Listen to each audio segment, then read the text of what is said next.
Good morning, church. Again, I'm so grateful to have you here with us in person and online. Grateful to be on this journey of faith with you, where, as John reminded us, these heroes of the faith, these heroes of epic proportions, were flawed, normal human beings. And the difference was their faith. And so that's what we're leaning into today as we continue. I want to recap a little bit for you because this week we're doing Joseph Part 2.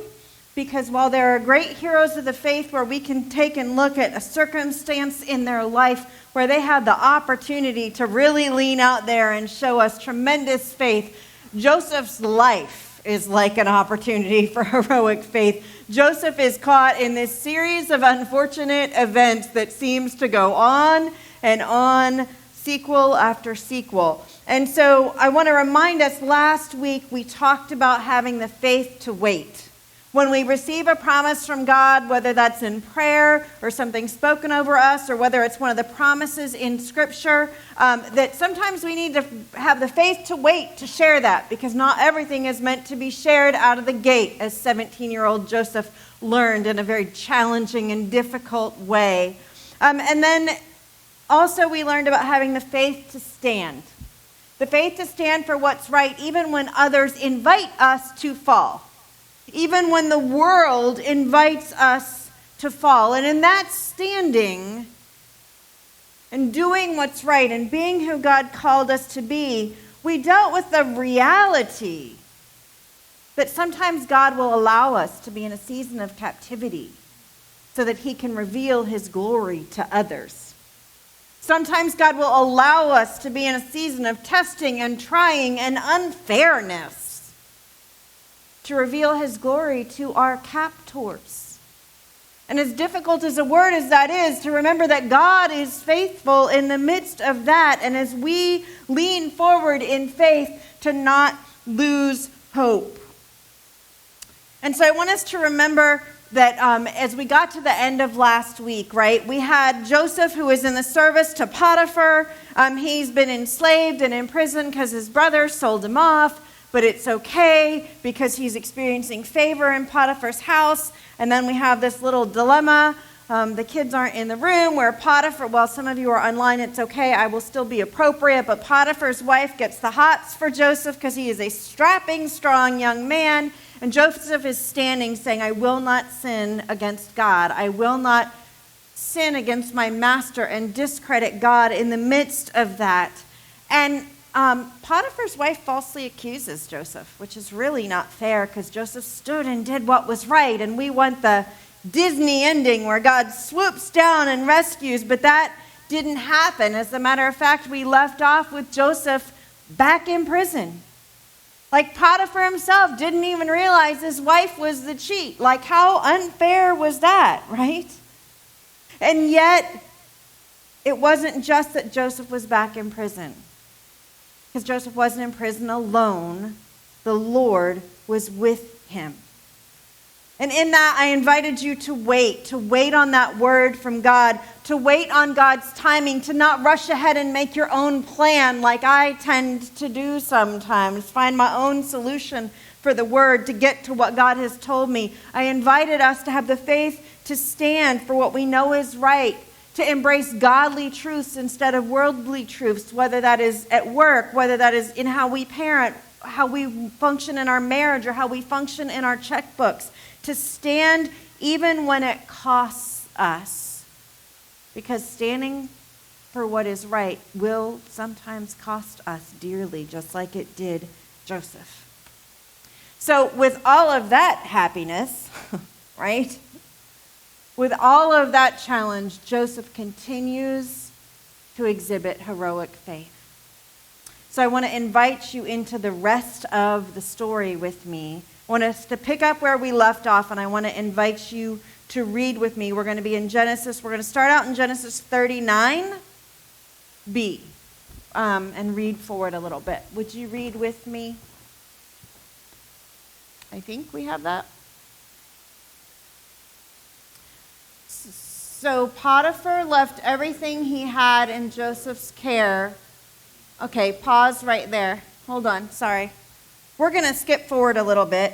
I think I probably gave them the wrong passage there. Let me read to you Genesis 39. We're going to read verses 20 to 23. It says, but while Joseph was there in prison, the Lord was with him.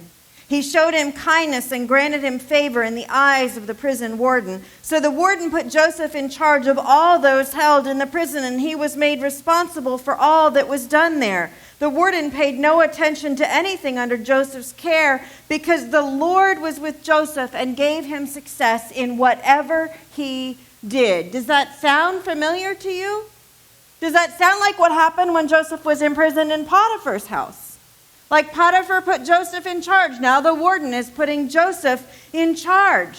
And it can be really easy in that moment to be like, well, Joseph's got it made. Like, what does prison look like if you're in charge? Except Joseph is still a captive. He has no wife. He has no children.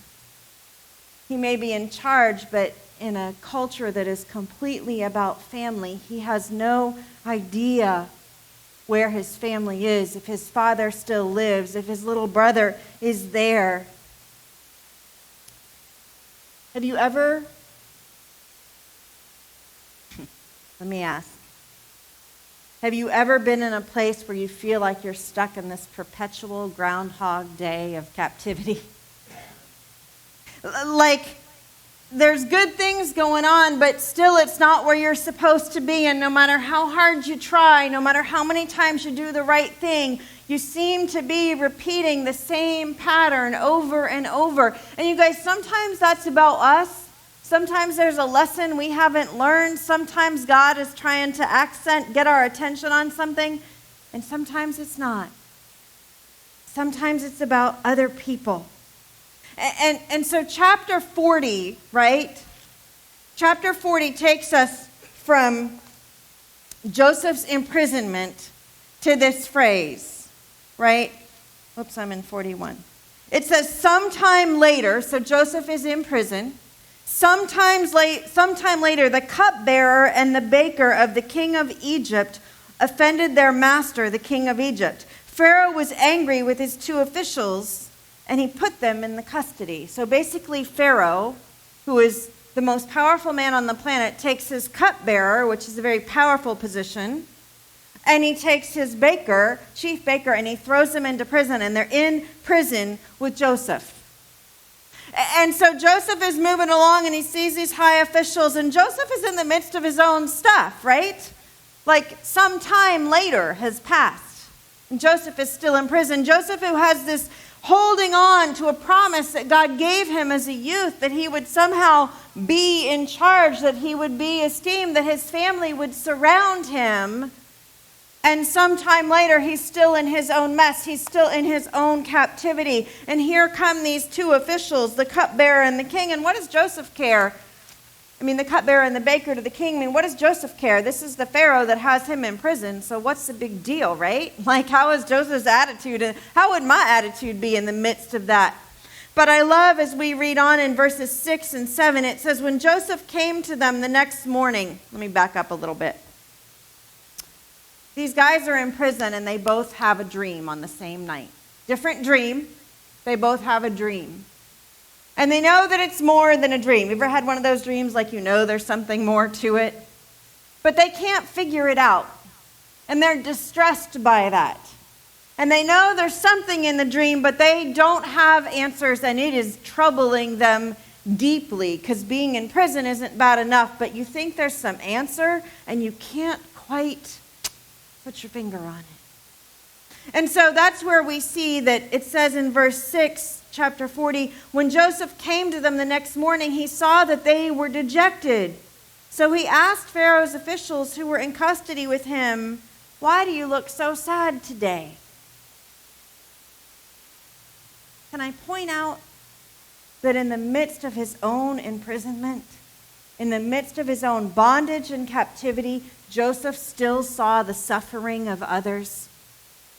In the midst of a time where he could just be salty and have a really bad attitude, Joseph saw and noticed someone else's pain, someone else's discomfort. And he didn't just see it, Because we're seen, known, and loved by God, and we're supposed to see, know, and love others, right? He didn't just see it, but he actually took the time to stop and ask, why are you so sad today? He took the time to know them and to love on them. And so they tell him, like, hey, look, we had these dreams. We don't understand what they meant. Joseph can interpret their dreams. But I love how in verse 8, Joseph doesn't take credit for his gift. He says, well, it's up to God to interpret dreams, but let me tell you what God says. Now, the story unfolds for us, and the one guy, the cupbearer, his dream is a good thing. Says he's going to be restored to power. Pharaoh's going to call him back, and all is going to be well. Doesn't go so well for the baker. We don't find out what the baker did that was actually wrong, but Pharaoh ends the baker's life, and that's what the dream means. And Joseph tells him that, but he tells them both the truth about what their dreams mean. And he gives all the credit to God for the ability to interpret the dreams. He doesn't try to take that on his own. Seems like he's learned something since he was 17 with his big mouth. And so in the midst of that, though, he turns to the cupbearer, right? Actually, would you read? We should be in chapter 40, verse 14. Do we have that, Kermit? Okay. Would you read with me? This is Joseph talking to the cupbearer. But when all goes well with you, remember me and show me kindness. Mention me to Pharaoh and get me out of this prison. Get me out of here. You know what I love? What I respect, I should say. Because if it was me, I might know the interpretation to the dream. And if I'm being really honest, I might be like, oh, quid pro quo. Let's work out a deal. I'll tell you what your dream means on one condition. You bust me out of this joint, right? But that's not what Joseph does. Joseph shares the good news with them. Joseph tells them, shares what God has shown him, and then says, oh, by the way, when all goes well with you, would you remember me? And Joseph didn't make the blessing contingent on being paid back. He shared the blessing without concern, right? Is it just like, does anybody else want to have that kind of character? You think God wants us to have that kind of character where we're going to bless people with God's love regardless of what they're going to do for us? Like there might be an ask, there might be a hope, but it's not contingent. We're not going to show up at the town to bless an event the town is having if they'll give us a permit for this, or if they'll do that for Bridge Church, or if they'll show up and be like, that's not what it's about. It's about seeing and knowing and loving people, and Joseph teaches us that. Now, Joseph's given them the interpretation, right? And it goes on. Actually, I'll have you guys read chapter 40, verses 20 to 22 with me. Now, the third day was Pharaoh's birthday, and he gave a feast for all his officials. He lifted up the head of the chief cupbearer, and the chief baker in the presence of his officials. He restored the chief cupbearer to his position so that he once again put the cup in Pharaoh's hand. But he impaled the chief baker just as Joseph had said to them in his interpretation.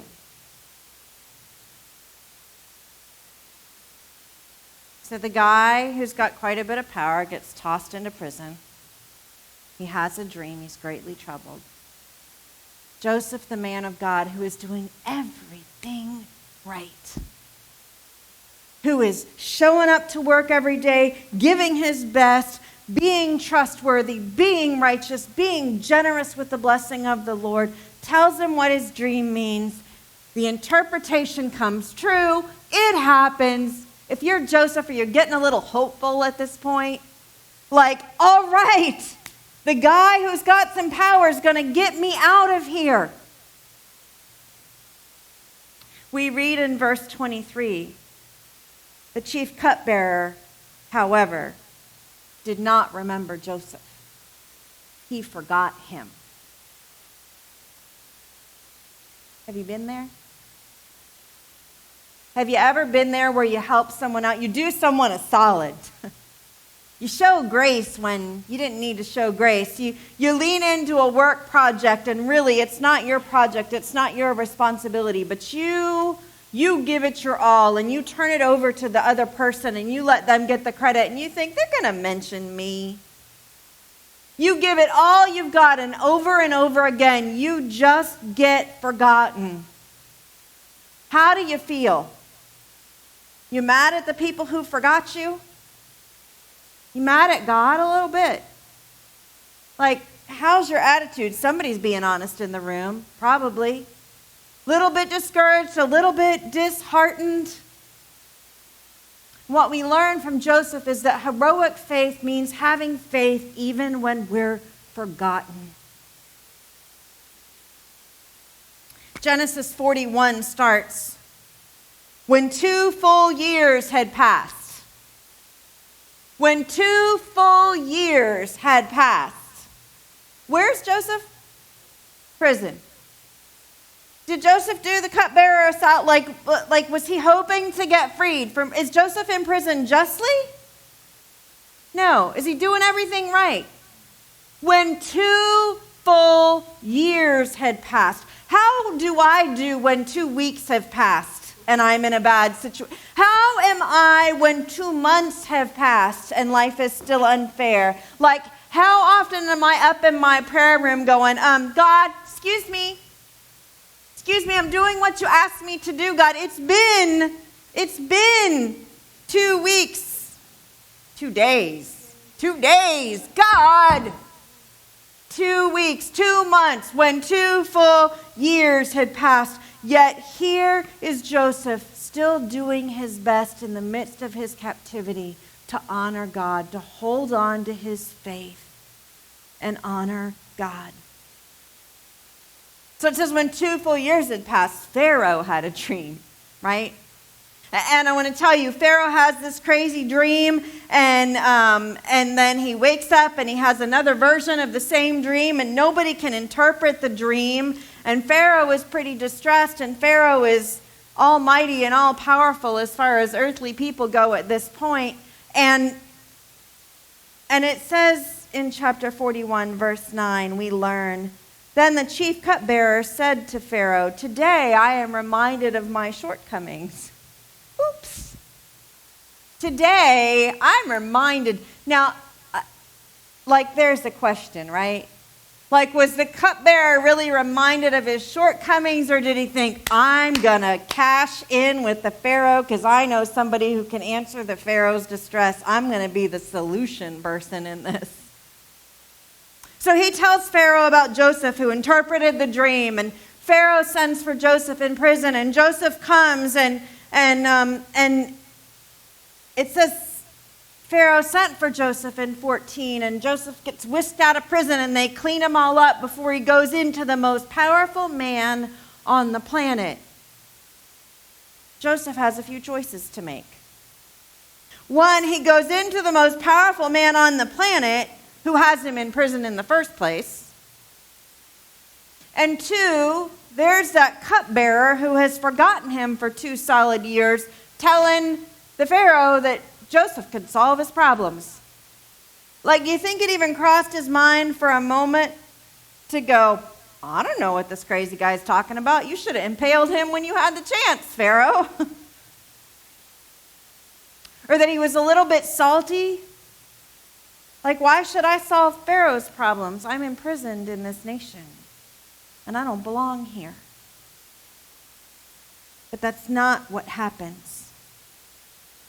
By the way, not only is it not what happens, Joseph doesn't even take credit for what he's about to do, because he says, when Pharaoh says, I hear you can interpret this dream and tell me what it means, Joseph says, I cannot do it, but God will do it.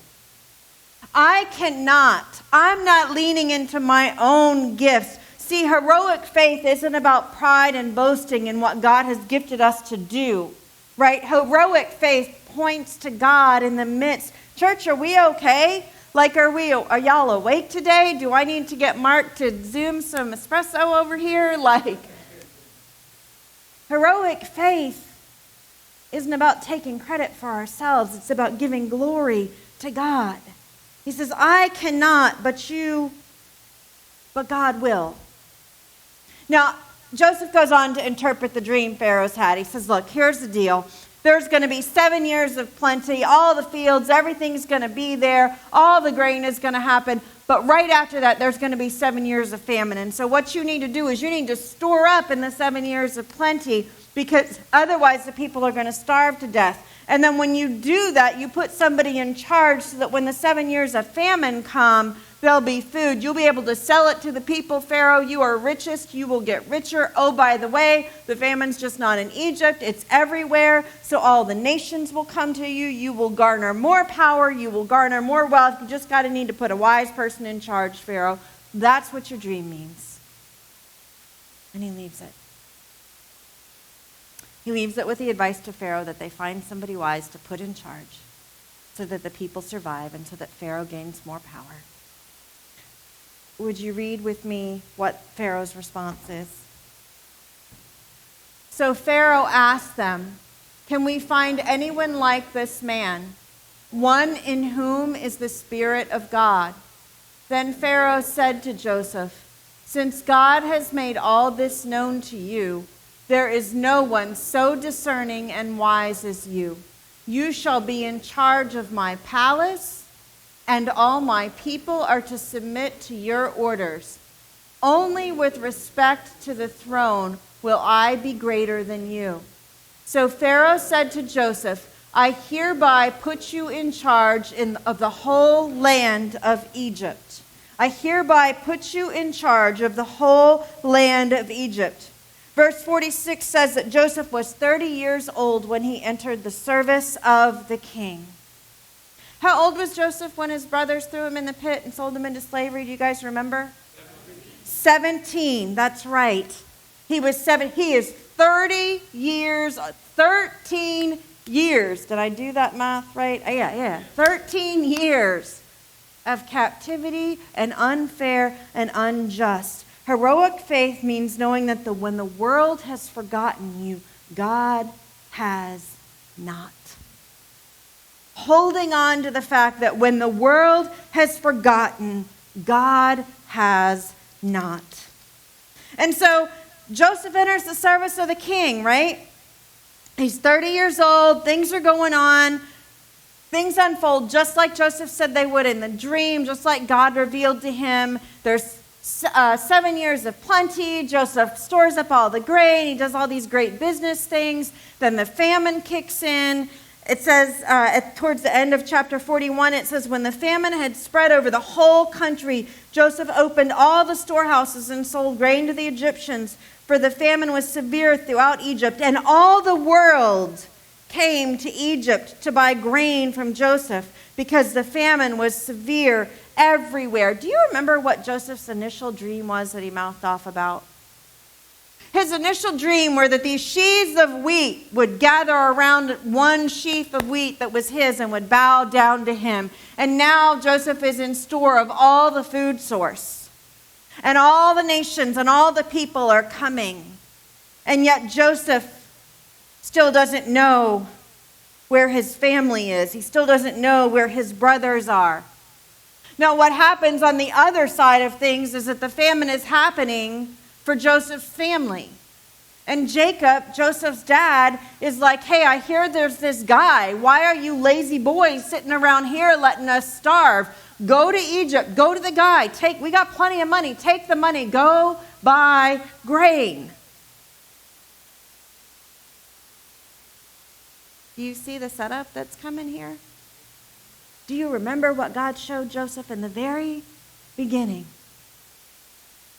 Would you read Genesis 42, verses 6 and the first half of verse 7 with me? Now Joseph was the governor of the land, the person who sold grain to all its people. So when Joseph's brothers arrived, they bowed down to him with their faces to the ground. As soon as Joseph saw his brothers, he recognized them. Y'all take off the high holy, right? be in this moment. Your brothers who sold you into slavery, who threw you in a pit, who have caused you. Okay, he was 30 when he went into service. There's been 7 years of famine. We're 2 years in, right? So he's crossing 40 years old. And there's your brothers bowed down low. What you gonna do? Like, hey, remember me? Remember what what are you going to do? What are we going to do when the people who wronged us are suddenly put in front of us and we have the opportunity? Now, let's go back into this moment. Because Joseph recognizes them, but that's all he knows. He has none of the other information. His little brother, Benjamin, is not with them. There's 10 of them. His baby brother that he loves, the father, not with them. He doesn't know what their status is. He doesn't know, did his brothers get worse? Did they get more evil? Did they off Benjamin? Who are they? Where's his dad? Are things okay? What is he going to do? Forget what Joseph's going to do. Because this is about how we go from ordinary people to heroes of the faith. In that moment, what am I going to do? What are you going to do? Online family? We going to grace or are we going to drop the hammer? Now, the next couple chapters are pretty complicated, and if you were keeping up in the reading plan, I'm going to try to fast forward through this as quickly and accurately as possible. Joseph needs to figure some things out.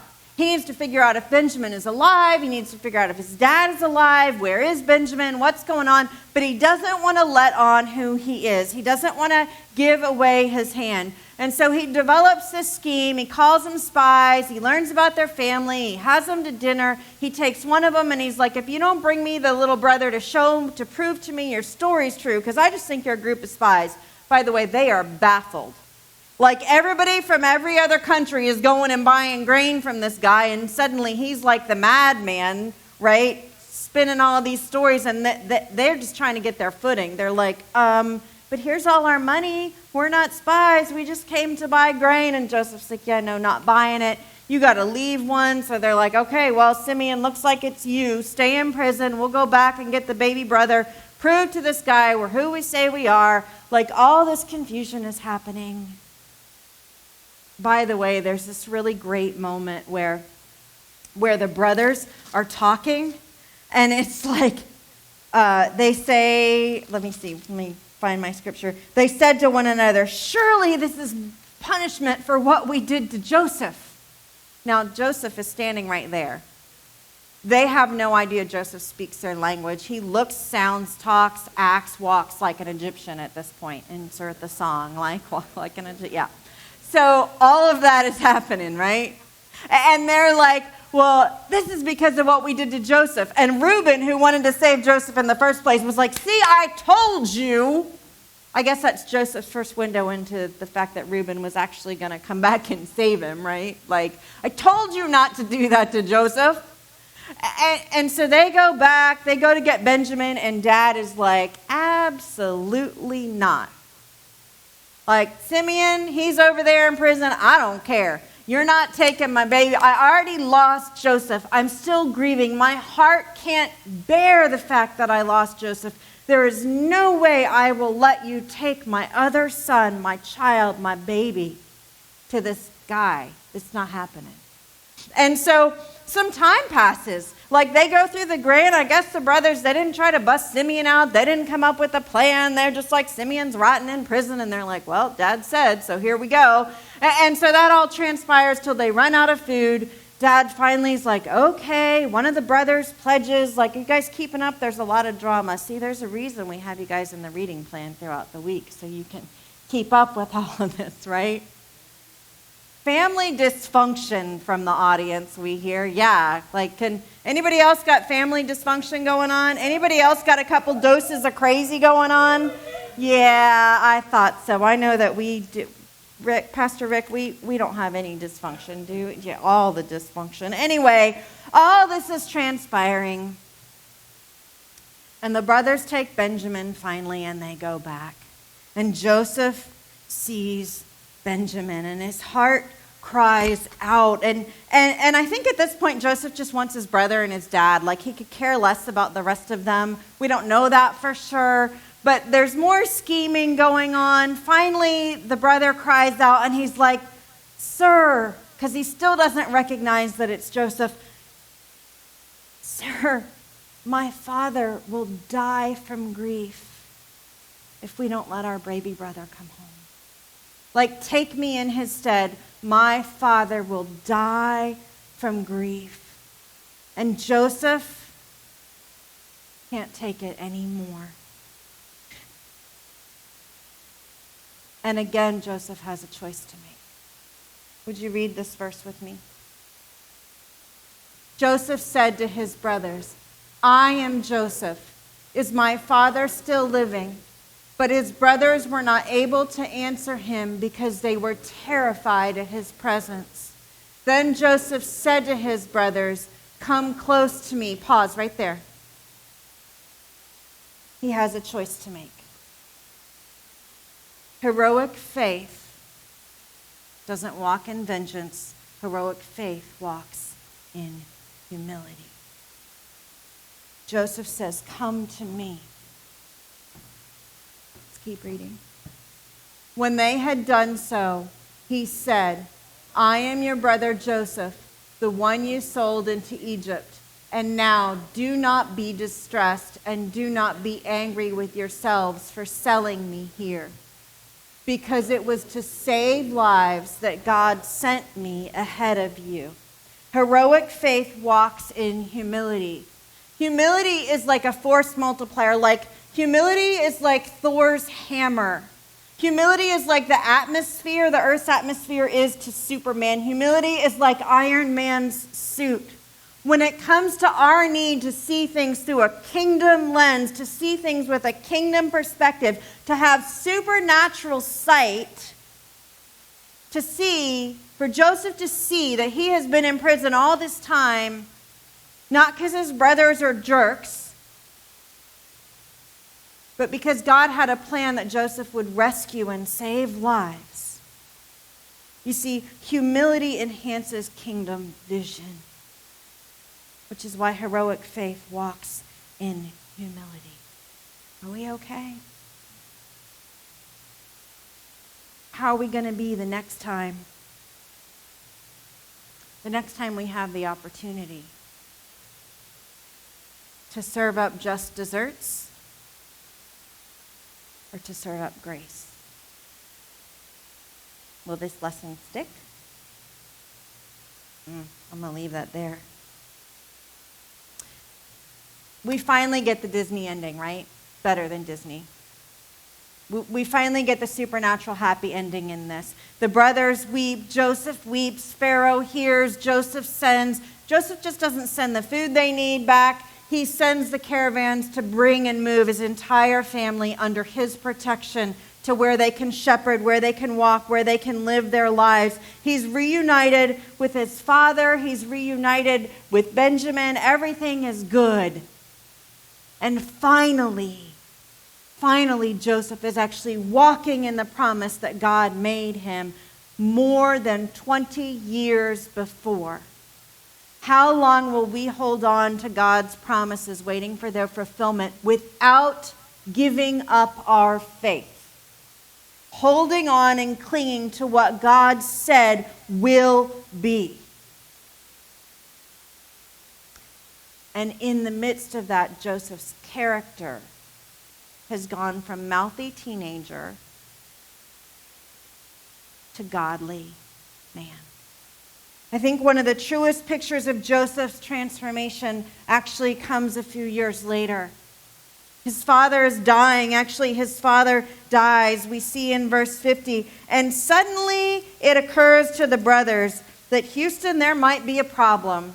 Because all this time, Joseph loves his father and he loves Benjamin. But what's going to happen now that daddy's gone? Like, is this going to be the moment Joseph finally takes his revenge? It says in verse 15 of chapter 50, when Joseph's brothers saw that their father was dead, they said, "What if Joseph holds a grudge against us and pays us back for all the wrongs that we did to him?" At his core, who will Joseph be in that moment? Guys, those moments will happen in our lives. If they haven't happened for you yet, they will. Where you have the power to submit your power and let God work, or you have the power to exercise some authority over some people that have wronged and hurt you. Heroic faith chooses forgiveness. Would you read this last passage with me? His brothers then came and threw themselves down before him. "We are your slaves," they said. But Joseph said to them, "Don't be afraid. Am I in the place of God? You intended to harm me, but God intended it for what good? To accomplish what is now being done, the saving of many lives." The saving of many lives. Heroic faith chooses forgiveness because heroic faith can see and trust that God is working all things out for our good. In the midst of it all, in the end of it all, when Joseph had the choice, he chose forgiveness and he chose grace. The end of it all, it says, Joseph stayed in Egypt along with his father's family. He lived 110 years and saw the third generation of Ephraim's children. Joseph spent the first 40 years in captivity. But he saw the third generation of his son's children, and his family was restored, and he lived and he prospered. Because he had the courage to walk in humility, because he had the courage to submit, because he had the courage to forgive, because in faith he trusted God to show up. So what are we going to do with that? Like, that's the Marvel ending, right? Like, Disney doesn't even get it this good. Their princesses are always messed up anyway. But like, that's the Marvel end. Like, everything works out. Awesome. So we're going to leave and finish our popcorn and wait for the next movie to come out? Or are we going to let this word change us, shape our character, and grow our own faith? Will we take the lessons from today and add them to last week and let them motivate us on to be more, to be who God has called us to be? The next time we are overlooked and forgotten, will we continue to bring our best for 2 days or 2 weeks or 2 months or 2 years or 2 decades? Or will we get salty and hold back our service and dedication because we've been overlooked, underappreciated, undervalued, or forgotten? Like Joseph, will we trust that God has not forgotten us and honor him in all we do? Church, in the midst of our own suffering and struggles and strife, will we see the suffering and the sadness of other people? We just going to go on with service today like earthquake didn't happen in Haiti yesterday? We just going to go on with what we want to do and not pay attention to the pain, the struggle, the challenges that we see in this town around us? In the midst of our suffering, will we take the time to see and know and love people like God calls us to do? And when we are no longer in prison, when God has finally come through on his word, which was a done deal from the beginning, will we let our own pride and our own ego and our own need for self-justification and self-righteousness